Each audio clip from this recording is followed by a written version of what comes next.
मुनीब साहब, सबसे पहली जो अपॉइंटमेंट होगी वो तो चीफ जस्टिस की होगी और आज स्पीकर ने खत लिख दिया है और इसमें यह भी है कि मुतनासिब नुमाइंदगी के तहत होगी। तो इसका मतलब है कि हुकूमत के पास 8 नंबर और अपोजिशन के पास 4 नंबर होंगे। तो सर, कौन से फेवरेट हैं चीफ जस्टिस आपको नज़र आ रहे हैं कि मोस्ट फेवरेट कौन है? क्योंकि 3 जो नाम हैं, justice Mansoor Ali Shah, justice Muneeb Akhtar, justice Yahya Afridi, ये 3 बड़े नाम हैं जो पहले नाम हैं सीनियर मोस्ट। तो इनमें से कौन से फेवरेट लगते हैं आपको सर?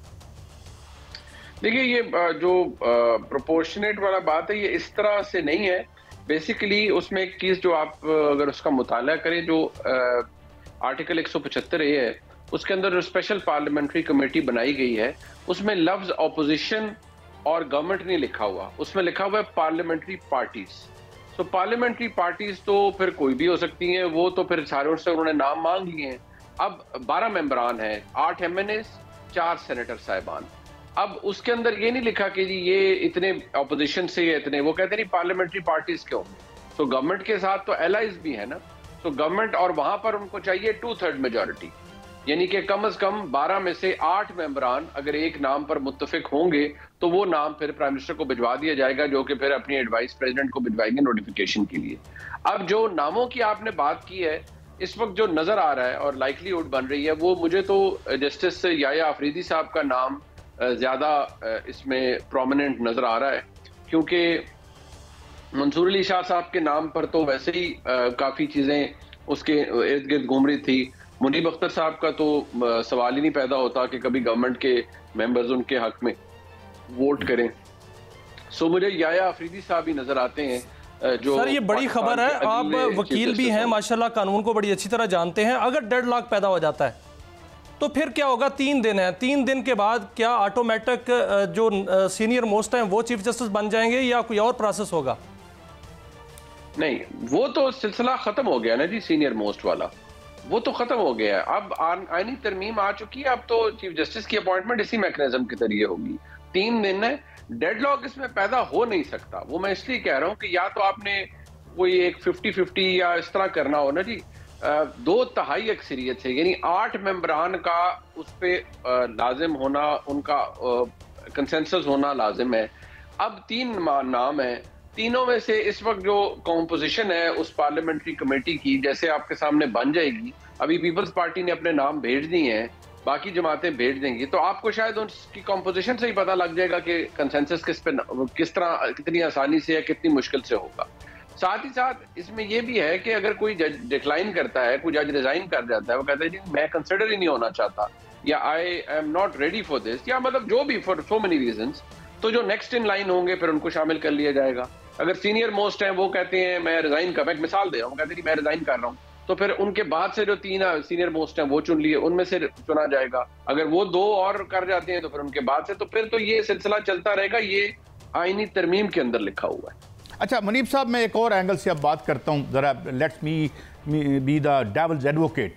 ये अगर ये कहा जाए कि ये पाकिस्तान की तारीख की सबसे कंट्रोवर्शियल असम्बली है, तो मेरे ख्याल में इसमें बाई एंड लार्ज लोगों का इत्तफाक है, नंबर 1। नंबर 2, अखबारों में सुर्खियाँ लग रही हैं कि जुडिशरीज विंग्स क्लिप्ड।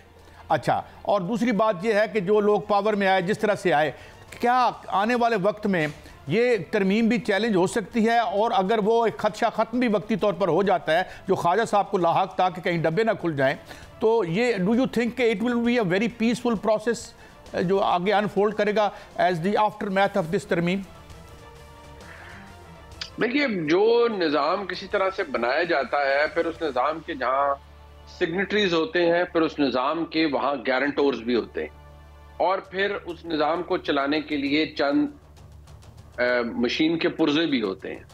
और अगर एक पुर्जा मेल फंक्शन कर रहा हो या दुरुस्त काम ना कर रहा हो, तो फिर या उसे इम्प्रूव किया जाता है, उसे रिप्लेस किया जाता है, उसमें बेहतरी, उसकी एफिशिएंसी को बेहतर बनाया जाता है। मेरे ख्याल में ये भी बाय एंड लार्ज वही कुछ हुआ है। जहां तक बात है, अब वकला हजरात इस पे कह रहे हैं जी कि ये एग्जीक्यूटिव का इख्तियार या पार्लियामेंट्री ओवरसाइट आ गई है और शबफोन मारा गया है जजेस के ऊपर और विंग्स क्लिप किए गए हैं। देखिए, बात यह है, इस मुल्क के अंदर ज्यादा दूर ना सही, लेकिन जो जजेस हैं, अगर फ्रैंकली आप देखें तो इंडिपेंडेंस उन्होंने बड़ी धड़ल्ले से एंजॉय की है। उन्होंने 2 वज़ीर-ए-आज़म घर भेजे हैं, उन्होंने ऐसे ऐसे फैसले दिए हैं जिनसे पब्लिक एक्सचेकर को अरबों रुपए का और कई दफा मिलियंस ऑफ डॉलर्स के नुकसान हुए हैं। उन्होंने अपनी मर्जी से फैसले किए हैं, एक केस का मुद्दा एक उसमें उठा के किसी और चीज को डाल दिया। So there is a very lengthy list.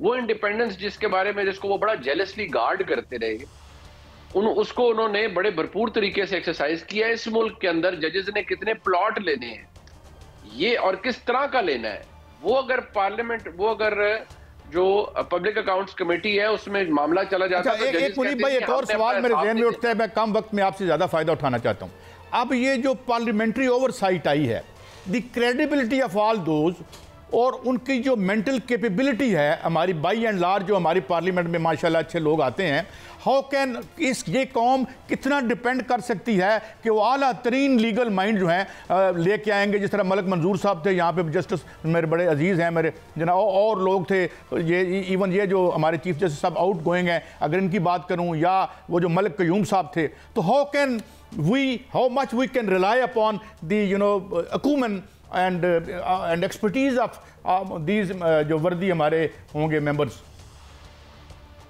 देखिए, अब वो जो मैं अभी नाम देखे हैं, जैसे जो पीपल्स पार्टी ने स्पेशल कमेटी के अंदर नाम दिए हैं, उनमें फारूक एज नायक साहब हैं, बहुत पुराने वकील हैं।